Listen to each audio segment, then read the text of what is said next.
Today on our 2016 Chevrolet Silverado 3500, we're going to be installing PTC's custom fit engine oil filter. Prior to doing your oil change and replacing your oil filter, it is recommended that you get your oil up to operating temperature because warm, hot oil is thinner, so it will drain more of the oil out than if it was thicker, cooler oil.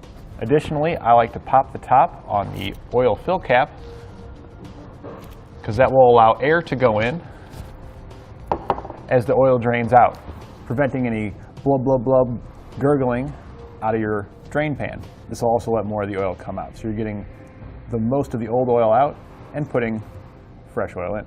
We're now underneath of our Sierra. Here's our oil pan located here. And if you go just to the left of the oil pan and straight up above our drive shaft, if you have a four-wheel drive model, you'll find your oil filter there. Now before we take our oil filter loose, I like to drain the oil first. So we're going to take our wrench here and we're going to loosen up our drain plug. Our drain plug wrench here is on a swivel on both sides, which makes it easier to get into tight spaces and get that perfect leverage you'll need to take your drain plug off. Our Sierra here uses a 13 millimeter for its drain plug, so we've got it on there. You see how we get that nice swivel, we can get that perfect spot we need to get it off. We've also got a nice long handle to get plenty of leverage, making it easy to get this cracked loose. So now we'll loosen it by going counterclockwise. And once you've got it loose, you'll take it the rest of the way by hand. We'll now position our drain pan underneath our drain plug here. I do like to come back a little bit because it is kind of shoot out of there. So we'll position it about there. And now we can take our drain plug out. When I'm taking the drain plug out, I like to do it by hand, and I push inward to help keep the oil from splashing all over the place. Once the drain plug's all the way loose, you're going to want to pull it away from the oil pan quickly. And now it'll go into our drain pan. I like to kind of move it up because as it drains out, this is going to get closer and closer to the pan, and eventually it will start to kind of run down the pan and drip off. So we want to make sure we catch it all. Now that we've got our oil mostly drained down to a little trickle here, it'll be much easier for us to take our filter out. Now in some cases, if your filter's not as close to your drain plug like ours is here, you may need to wait until this finished straining, put your plug back in, and then move on to your filter. But since our pan is big enough and we can get to it, we're just going to slide it over.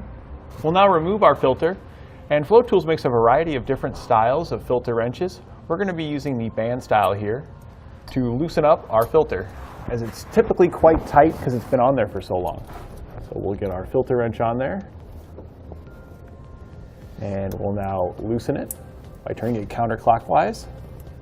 Once you've got your filter loosened, you can typically start unscrewing it by hand.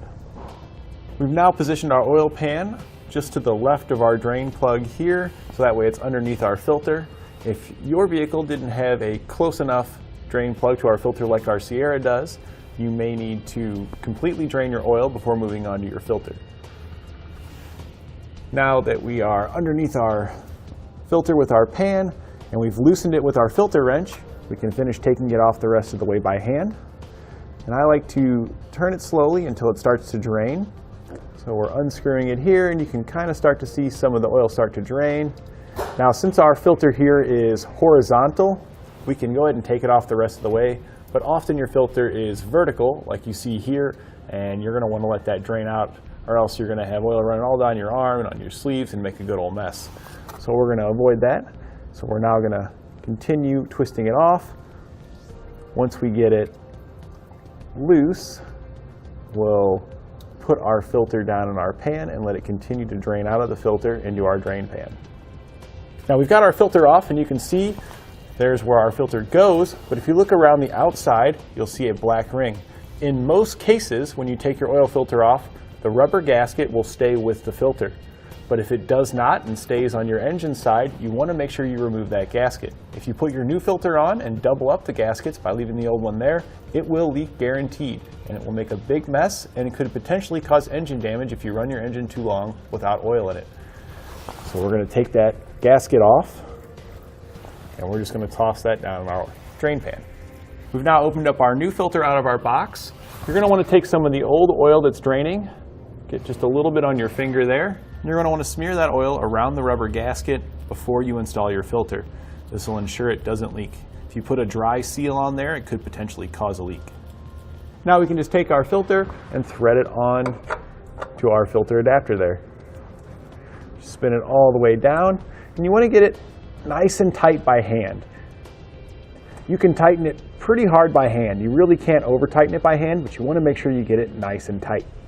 You don't want to use a filter wrench because you could potentially damage the filter by crushing it or strip out the threads where it screws on. By doing it by hand, you won't be able to do that. So since we're now nice and tight, we can move back to our drain plug here, reinstall it. So you want to wait till you're down to a drip here, as we are, which means we're basically empty. Reinstall that plug. Once your oil is completely drained, we're going to reinstall our drain plug and tighten it back down.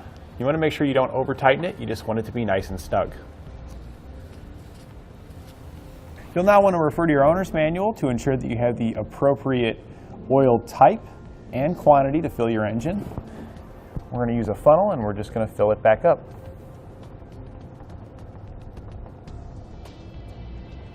With it all full, we can take our funnel out and reinstall our fill cap. We'll now start the vehicle, verify that there's no leaks, and then we can double check to make sure it's full. The reason we haven't checked to see if it's full now is because the filter is empty that we just put on, so it will likely read over full until that filter becomes filled with oil. So we'll start it, that'll fill our filter up, and then we can get an accurate reading on how full our oil actually is. And we're just verifying here that after we started it, that our gauges indicate we have good oil pressure. We'll now check our oil level, so you'll want to pull your dipstick out. You want to make sure you wipe it off first to ensure that you don't get any false readings. So we wipe it off, make sure it's clean, reinsert it.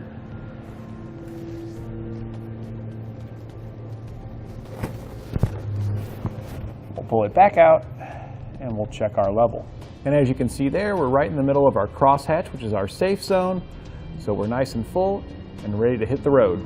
So as you can see here, I can easily maneuver my oil pan around while it's full of oil, and this is what it's going to look like. Now I'm going to show you how I dispose of this oil. So first I take my pan and I go over to my container that is now empty from the new oil that I put in. We're going to put our funnel in the top of our container and use the handles on our oil drain pan to easily dump the oil right back into our empty container that we used to fill up our vehicle. Once you've filled up your containers, you can then take these to a disposal facility. Many local auto parts stores and service repair shops provide disposal services that you can use to get rid of this oil. You want to keep in mind that almost everywhere it's illegal to dispose of oil yourself. You don't want to throw it in the trash or dump it outside. Once you've drained out all the oil, you can put it off to the side or hang it on the wall.